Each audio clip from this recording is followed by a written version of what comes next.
आणि मी एकटा लढतोय असं नाही। अनेक अजितदादा प्रेमी कार्यकर्ते पदाधिकारी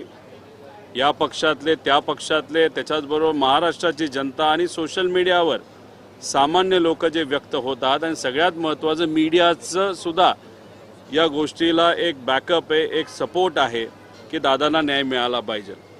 त्यामुळे सगळे रिसर्च पेपर आणि जे काही माहिती माझ्याकडे आलेली आहे ती पूर्ण माहिती त्यांना तिथं मी दिलेली आणि त्यांना विनंती केलेली आहे की महाराष्ट्र एक मोठं राज्य आणि त्याचे मुख्यमंत्री हे फार मोठे नेते त्या ठिकाणी असतात आणि देशामध्ये सुद्धा त्यांचीच सरकार असल्यामुळे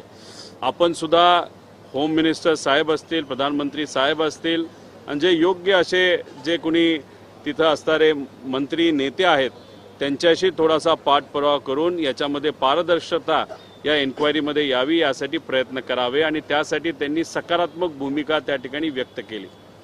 माझ्याकडनं काही अजून डॉक्युमेंट आणि काही पत्र त्यांनी मागितलेले आहेत, जे डॉक्युमेंट आणि पत्र घेऊन ते नक्कीच उद्या जाऊन या देशाचे जे गृहमंत्री आहेत त्यांच्यापुढे ते मांडतील असं त्यांनी त्या ठिकाणी सांगितलेलं आहे। त्याच्याचबरोबर मी अजून एक विनंती ही मुख्यमंत्री साहेबांना केलेली आहे,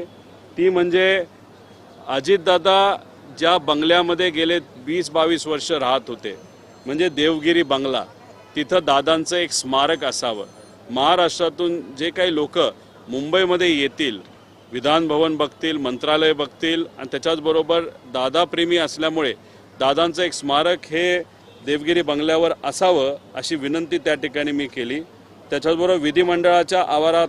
अजितदादांचं एक स्मारक असावं याबद्दलची घोषणापेक्षा एक इच्छा ही विधानसभेचे जे अध्यक्ष आहेत त्यांनी तिथं केली, ती खूप चांगली विनंती आहे, नाहीतर चांगली इच्छा आहे। त्याला पाठबळ देत आपण सुद्धा त्या स्मारकाला या विधिमंडळामध्ये त्या ठिकाणी तिथं परवानगी द्यावी, नाहीतर त्याला निधी द्यावा, नाहीतर त्याच्यासाठी पाठपुरावा करावा अशी विनंती केली। बारामती विमानतळाला अत्याधुनिक करण्यासाठी नाईट लँडिंग व्हावी यासाठी मोठ्या प्रमाणात फंड हा दादांनी मंजूर केला होता आणि मग आता तो फंड तिथं देऊन ते अत्याधुनिक ते विमानतळ करून नाईट लँडिंगची त्याला परवानगी देऊन त्या विमानतळाचं नाव हे अजितदादांच्या नावाने ठेवावं अशी विनंती तिथं आम्ही केली। त्याच्याचबरोबर पुणे रिंग रोड ज्याचा जरी दादांनी सुद्धा मोठ्या प्रमाणात पाठपुरावा केला होता आणि त्या रिंग रोडचा फायदा हा पुण्यातल्या व महाराष्ट्रातल्या अनेक लोकांना त्या ठिकाणी होऊ शकतो, त्यामुळे पुणे रिंग रोडचं नाव सुद्धा दादांच्या नावाने असावं अशी विनंती तिथं केलेली आहे। तळेगाव चाकण शिक्रापूर जो एलिव्हेटेड रस्ता आहे त्याला सुद्धा दादांचं नाव द्यावं, कारण का पुणे या जिल्ह्याचे अनेक वर्ष आणि अनेक वेळा पालकमंत्री जर कोण राहिलेले आहेत ते अजितदादा त्या ठिकाणी राहिलेले आहेत आणि या सगळ्या इन्फ्रास्ट्रक्चरसाठी त्यांनी तिथं पाठपुरावा केला होता। पुणे शिरूर एलिव्हेटेड रस्ता हा रस्ता काही दिवसांपूर्वी आपण बघितला असेल की गडकरी साहेबांनी सुद्धा या गोष्टीचं त्या ठिकाणी त्यांनी रेफरन्स घेतला होता, नाहीतर त्यांनी भाषणामध्ये उल्लेख केला होता, त्यामुळे याला सुद्धा नाव दादांच्या नावाने असावं असं मी विनंती केली। आणि शेवट त्या विमानामध्ये जे इतर लोक होते ज्याच्यामध्ये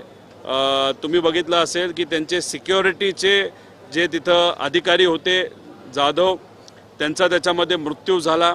त्यांच्या पत्नी या ठाणे महानगरपालिकेमध्ये कॉन्ट्रॅक्टवर आहेत, त्यांना परमनंट करता यावं अशी विनंती तिथं केली। त्यांच्या मुलांची शिक्षणाची जबाबदारी आम्ही घेतली आहे, पण एखाद्या महानगरपालिकेमध्ये एखाद्या व्यक्तीला परमनंट करायचं असेल तर सीएमचं एक वजन त्याच्या पाठीमागे असेल तर नक्कीच त्याचा फायदा तिथं लगेच नियुक्ती देण्यासाठी होऊ शकतो। त्याच्याचबरोबर जे माळी परिवार आहे त्यांची जी मुलगी होती, ज्या फ्लाईट अटेंडंट होत्या, त्यांचा मृत्यू त्या विमान अपघातामध्ये झाला। त्यांच्या मुलाला कॉन्ट्रॅक्टवर नोकरी देण्यासाठी आम्हाला काही प्रमाणात यश आलं असलं तरी त्याला अजून जास्त पगार, कारण का त्या माळीताईचा पगार हा खूप जास्त होता, त्याच्यावर त्यांचं घर चालायचं, असं जास्त पगाराची आणि परमनंट नोकरी त्यांच्या बंधूंना माळी परिवाराला त्या ठिकाणी मिळावी अशी विनंती तिथे केली।